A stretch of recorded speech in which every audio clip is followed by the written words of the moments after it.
These people had one thing in common. They knew they had it in themselves.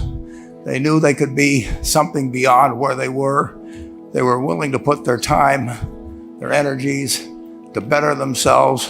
What you really could do with more skills, it's just remarkable. So I would like to just tell you a couple of short stories, and we'll draw maybe a couple of lessons from them. I would like to tell you of two women that each sold a business to Berkshire Hathaway, to me actually, for many, many, many millions of dollars. Both of them started with $2,500. By a coincidence, it was the exact same amount. It was everything they had in the world. And one of them was a woman who landed in Seattle in 1917, couldn't speak a word of English, had a tag around her neck. The tag said Fort Dodge, Iowa. The Red Cross got her to Fort Dodge, where she was reunited with her husband who had come to the country a couple of years earlier. And she lived in Fort Dodge for 2 years. And as she put it, she felt like a dummy. She couldn't pick up the language. She couldn't learn a word. And so she and her husband decided to move to Omaha. So they came to Omaha in 1919. And there she found a small colony of Russian Jews, so she started feeling more at home. And then as her oldest daughter went to school, she would come home, this daughter, Frances, and she would teach her mother the words she'd learned in school that day. And this woman, Rose Blumpkin, spent 20 years saving money, bringing first her siblings over, her mother and father, $50 at a time. She sold used clothing to do it.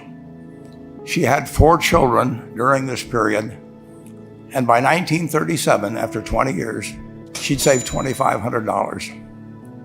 She went to Chicago and she bought what she could of furniture. Her dream had always been to open a furniture store. And this woman who had never gone to school one day in her life, with $2,500, but with the same spirit that the people in this room had about having a dream and working to accomplish that dream, she built a business which she sold to me in 1983 for $60 million approximately, and which did $1.5 billion worth of business last year. The 4th generation is working in that business. This woman, Rose Blumpkin, she worked for me until she was 103.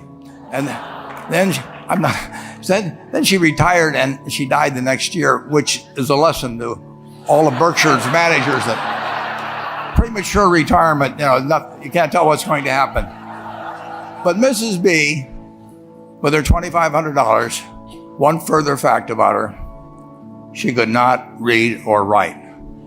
And she went into a furniture business, and she didn't bring anything unique in furniture, but she brought a determination to succeed. She knew she could outwork anyone else. She knew she cared about her customers. She worked at very low gross margins, but she built this incredible business. And I saw one other woman who did a similar thing with $2,500. I paid her hundreds of millions of dollars for her business. So I decided to go to the source and get these people before, I don't want you guys coming around to me asking me hundreds of millions of dollars. I'd like to join in with you much earlier. So I've followed this group. And today I'd like to tell you about one other small business person. This person, I went to buy his business from him, and he turned me down, which was very wise. But this was a fellow who was born about 8 years before I was. He was born in 1922. We'll call him Jack, lived in the Midwest. He was a pretty good athlete, didn't like school much. And I'm going to tell you one thing early in the story. Maybe you can figure out who the guy was. The company he built hires more college graduates each year than any other company in the United States. And this fellow, who was destined for this but did not know it, Jack, went to college for a year and then dropped out. He really wasn't that interested in school. And the year he dropped out was 1941. And when the the United States became under attack. He went down to the Army Air Force recruiting station, volunteered, and they turned him down because he had hay fever. So he went over to the Navy and again volunteered, and they took him. They put him on an aircraft carrier. He flew small flight airplanes during World War II, got 2 distinguished flying crosses from the Navy, and then he came back to the Midwest. So now we've got a young guy. Probably by this time he would be 23 or 24 years old. And the interesting thing is, he got back to the Midwest, and he actually kind of went from one job to another for a short period of, or not such a short period of time. And he finally became a used car salesman at a Cadillac dealership in St. Louis, Missouri. And at age 35, having moved up in the organization, the sales organization, he said to his boss, "Could I go into car leasing business with you?" The boss said, "Well, if you'll cut your salary in half and you'll come up with, I think it was $25,000, which he borrowed, we can become partners in a car leasing company." So my friend Jack started at age 35 in the car leasing business. And he had 7 cars. It was pretty slow. In fact, one of the things he did was whenever the phone rang, he let it ring 3 or 4 times so people would think that he was very busy answering other phones. And of course, it was the only call he was going to get all day. So his first venture was okay, but it wasn't really going to go anyplace. And there's a lesson in this for all of us. At age 40, he decided, with 17 vehicles, 17 cars, he was going to go into competition in the rent-a-car business. So now he's taking on Hertz and Avis and National and people like that who have hundreds and hundreds of thousands of cars. And he's got 17 cars, and his cars aren't any different than theirs. I mean, he's buying them from General Motors or Ford or Chrysler. And he can't get the airport locations. Those companies have them all sold up. But he was determined that he would basically offer the customer, can't offer him a different car, but he can offer them friendlier service than they've ever seen. And so he started a company. He named it after the battleship that he'd flown from in the Pacific, which was the USS Enterprise. And he died about a year and a half ago. But when he died, his rent-a-car company, starting with those 17 cars, was worth more than Hertz and Avis and all the rest of the rental cars put together. The man's name was Jack Taylor, and his son, Andy Taylor, is a good friend of mine, runs the business now. A grandchild is in the business. There'll probably be a 4th generation along the line. So this man, in the United States, he didn't invent artificial intelligence. He didn't do anything that, just like Mrs. B selling furniture, I mean, that any one of us could have entered those businesses.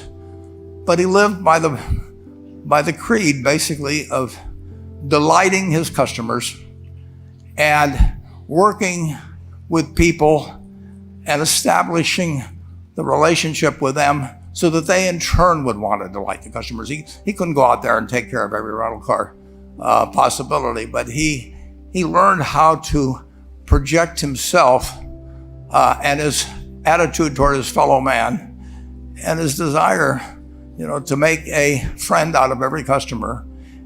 He managed to take very ordinary cars and turn them into this extraordinary business from virtually nothing. And it illustrates several points. One is, you don't necessarily get it right exactly right the first time. I mean, the car leasing business, basically you were competing on the cost of money to finance cars. And it's very hard to delight a customer when you just give them the car and tell them to send you a monthly check for 5 years and you'll be back at that time. So his talents were being wasted basically in that business. But at the age of 40, with all of that experience behind him, he found the golden key. He took a very ordinary business and turned it into an absolutely extraordinary operation, just like Mrs. B or Rose Blumpkin did with furniture. And he didn't worry about whether the Federal Reserve was going to tighten or ease. He didn't worry about whether the stock market was up or down yesterday. He didn't worry about the things he couldn't change, but he did focus on the one thing he could change, and that was the customer's experience. And I have seen the one that got away, Enterprise. I went down to Florida and tried to talk him into selling to Berkshire, and he was smart enough not to do it. Probably the value of the company has quadrupled since I made that visit. But he was smart enough to see that he would find that business. Henry Ford, as you may know, failed twice before he started the Ford Motor Company in 1903. I mean, the test isn't whether you get the greatest business idea in the world the first time out. The test is whether you keep learning as you go along what your strengths are and what you can do for your customers, what you can bring especially to the party. And to do that, you need the education that I know you've received through 10,000 small businesses, but you need a genuine desire day in, day out to delight the customer. I've never seen a business, and I've seen a lot of businesses, but I've never seen one that delights the customer that doesn't succeed. I mean, what you want is that customer the next day when they think, do I want to rent a car or do I want to buy some furniture? What goes through their mind? You know, it's the place where they've had a great experience. I don't know what I paid for this tie. Actually, probably if somebody gave it to me, but for the purposes of this speech, I will say I have no idea. But or the shirt I'm wearing, or this. But I do know, I will remember how I was treated when I bought it. I mean, you long forget about the price, but you never forget whether you had a good experience or a poor experience with the purchase experience. And you'll have a hard time finding a person that's had a wonderful experience, a delighted experience in purchasing anything that isn't going to come back. And similarly, if the memory is of rudeness, indifference, whatever it may be, they're never going to come back. And as a small business owner, and as you grow, you have to not only be able to project that interest in people's well-being, in delighting them yourself, but you have to do it through other people. And you won't be able to do it through people who themselves do not feel they're being fairly treated, that their views aren't appropriately considered. So you really do have to learn to multiply yourself through other people. And I advise the young people to come to Omaha. We have a number of classes. The key is to, certainly in terms of your personal life, the most important decision you'll make is the spouse that most of you will likely have. And it's very important to surround yourself with people that are better than you are. You are going to move in the direction of the people you associate with. So you constantly, I've been enormously lucky in that respect. I mean, I've just had teachers and friends and a spouse that really was a better person than I was. And I had enough sense to learn from these people that life went better if you behaved better yourself. It took a while.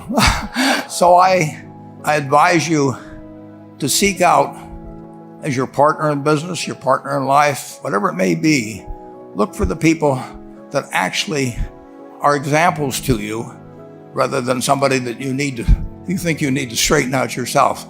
And simple rules like that, delighting customers, working through other people, associating with people that will cause you to move in a better path than you might otherwise have, they will take you so far in life that it's hard to believe. I mean, they took Rose Blumpkin without being able to speak a word of English, couldn't read or write, and they took her to what is now a $1.5 billion business. And incidentally, there's been no money put in it since the $2,500. That's been the total capital paid into the Nebraska Furniture Mart.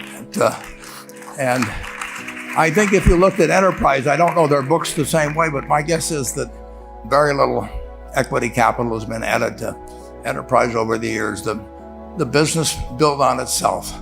So I want to tell you, I admire this group enormously. When I met Dr. Mello's class on September 22nd, 8 years ago, I was thrilled. And I admire people that are doing what you have done.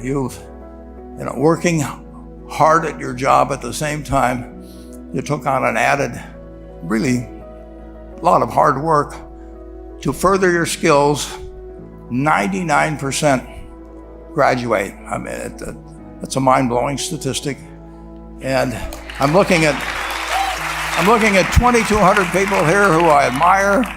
I'm cheering for you, and I can tell you the best is yet to come. Thank you.